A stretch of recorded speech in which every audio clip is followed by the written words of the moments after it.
lovelies, grand rising, great afternoon, good evening, and so tonight. So I am coming to you this very day to remind you that reparenting is so necessary. Okay, so as I have gotten to this stage in my journey where I am actually reparenting myself, and not just in one area. I know my face is looking really oily right now because I went out in 90-degree weather with cocoa on my face. Oh no, actually this is avocado, what is it called? It's avocado shea. Yeah, it's good though. It's real good. Anywho, so I'm in the part of my journey where I'm having to reparent myself, and not just in one area, but in multiple areas in my life. Because of course we know that our relationships, our romantic relationships, and our friendships that we have with other people can be a reflection of how we were treated in childhood. And our relationships with our parents can reflect sometimes our relationships outside of family. So it can reflect in a good and a bad way. So don't take that as like, oh no, whatever. Anywho, so I had to look at myself and say, I had to look at myself in the mirror and be real with myself. This is during the stage of me also, not stage, but in the period of me reconnecting in a new way with my yoni. And I don't know if you guys have ever reconnected and reunited with your yoni in a more special, intimate way. But for me, it has been amazing. It has been amazing. It's been awakening in itself, like I'm going through awakening, but also this awakening with my yoni has been a whole new beginning. Okay, and so the reparenting has came into that because I had to look deep within myself at some situations, as before I was in a lot of masculine energy and I assumed I was right, and within myself in that period I may have been right, but now in my journey, where I am in my journey right now, that balance between feminine and masculine energy, that who I was then does not satisfy the energy I am in now. Because me looking back, and I'm like, well, I could have went at that a totally different way and it could have had a better outcome. How can I do better in my relationships as far as communication and receptiveness? Not just my deliverance, but my receptiveness of what others say and how I interpret that back to them. So if I'm like me, I'm the type of person, I'm a listener, where I will repeat back what I heard just to clarify that I heard it clearly. So in some ways, it's a listening kind of thing to just make sure we're on the same page. I'm hearing you, and just so the other person knows I'm listening. I heard what you said, and just to clarify that I heard what you said, I'm going to repeat back to you what I said, what you said.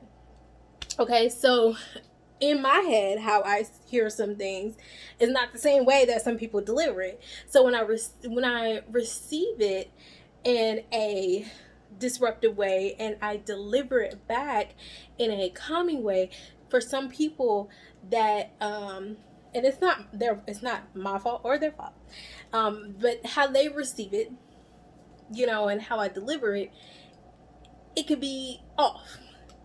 And I had to correct myself in the fact of like, okay, it's not somebody is at fault. It's not that, oh, I need to change the way I talk or change the way I listen.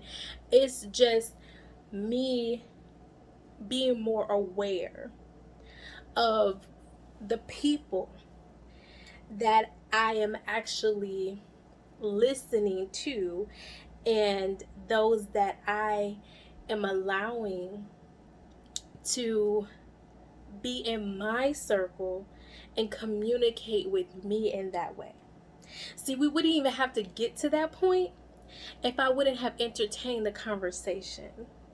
So you see what I'm saying? Like, me having to get to that point, okay? Because it's not a matter of like who fault it is, or who's right or wrong, because all of that is definitely egotistic, and it has nothing to do with love. I'm gonna just say that. I mean, the matter of like who's right and wrong and who does this and that, like, you're doing too much, okay? Doing too much. You worrying about the wrong damn thing. Okay.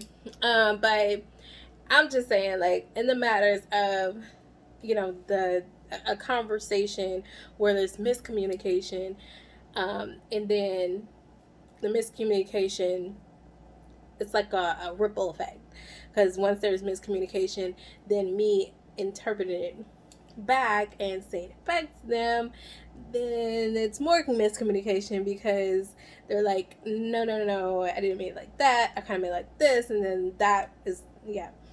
Anywho, without trying to tell the situation, because this is more than one incident that has happened, and I'm good.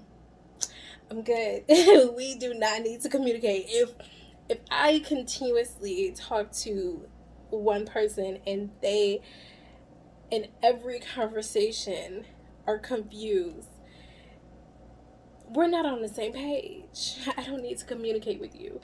You were once an associate. I am now dismissing myself from this relationship. We don't even need to be associates.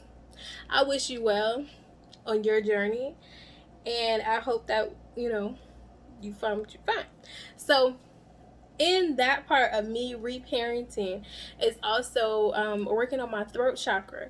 So that's reparenting myself and saying that it's okay, because there's moments in the relationship with my father that I felt, he should have been there, or we should have this type of relationship or whatnot.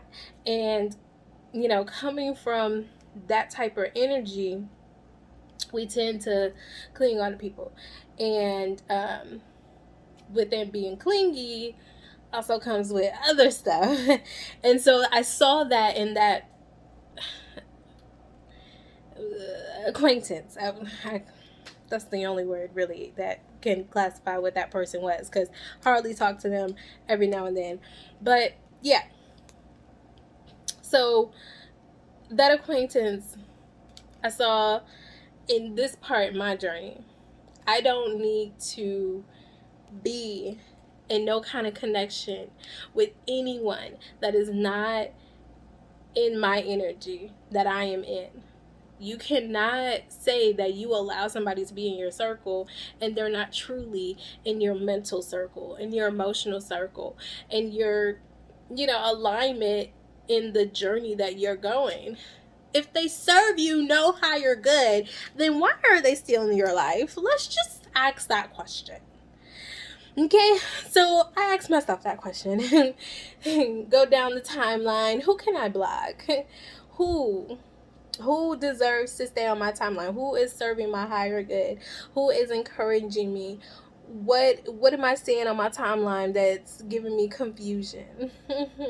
I'm seeing confusion. We're gonna pass that on up. We're gonna let that slide. Let's go. And then if you see something on the timeline and it's very encouraging, it's very loving, it's strength, it's showing strength, it's showing affirmation, it's affirming who you truly are. You know what I'm saying? Helping you feel encouraged to keep going on, encouraged to find your inner self, in that, okay, in that stage, you will get to a point where you're like, what else can I let go? Because you will see how easy it is. And some people, it needs to start with social media, like deleting certain people, or unfriending or unfollow. You know, I'm kind of just getting back into social media, so forgive me if I'm saying the wrong words, okay? But yeah, if you need to do all of that stuff, unsubscribe, do that. You know what I'm saying? It's necessary. And I'm literally, I'm going back through some of my old ones, deleting them and unfollow. Like, it's necessary. Let go what you need to let go, so that nothing will be holding you back going forward towards your goal, towards where you need to be, towards your higher self, towards the light. Okay?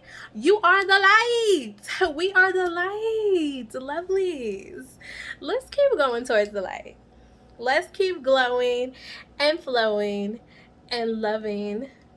Okay? Be like the ocean. Just flow with it, all right? Be like the ocean. Just let it flow. The clean ocean. Not the part that the government fucked up.